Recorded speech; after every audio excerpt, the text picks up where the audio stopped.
today I think we want to talk a little bit about the differences, the kind of exploring some more of the choice that people have between Mary Sheffield and Solomon Kinloch in the mayor's seat. And we are going to talk with a great organizer here in Detroit about what they are doing, how that's kind of resonating with people in the city, and what are some of the big issues that voters are looking for, and really the disconnect between, what politicians are running on and what people are kind of looking for.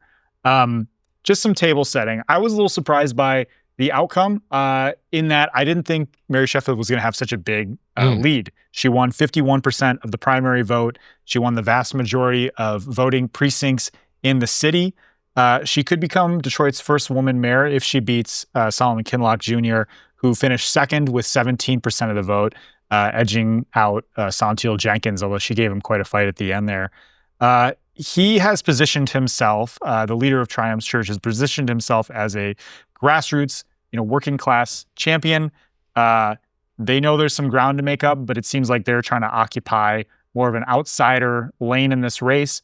Mary Sheffield is also positioning herself as people's champion, as a grassroots progressive candidate who has a anti-poverty agenda. And they both have now scheduled town halls throughout the city through September and early October. So we're going to get to hear more from them. But I guess just like high level, like for you, what is like the main difference between these two candidates? Like, what do you see? See, this is what's so unique, especially with what our guest today was talking so much about. It's the experience versus someone coming in without that political experience, but definitely with political relationships and community. That stands out huge to me. It was surprising to find out that that's not necessarily what's resonating from what we the people are getting in their polling of what people say. And the other key element, it's like an elephant in the room of, I think, all of American politics right now. People got a lot of fatigue. People got a lot of fatigue of what happened from the federal election going into today. In this election as well, it's going to be very prevalent, especially as we see Donald Trump's administration do some of the craziest things that you would ever think a person would do, let alone a United States sitting president.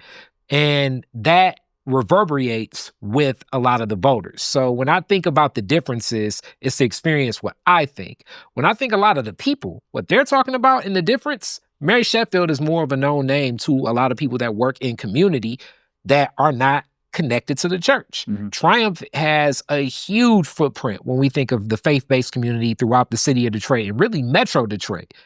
With that being said, the church and our community, as coincided as they are, like a lot of institutions, still need so much more love, and that connection is not as strong as it once was. These aren't the days of the Council of Baptist Pastors where basically an endorsement from them and support of them would be an immediate place on the ballot, which I believe she did get the endorsement of the Council of Baptist Pastors as I speak of that. Things have changed. This ain't the Reverend Solomon Detroit. This is a Detroit where a lot of people really want to see what will impact their lives and what will be changed.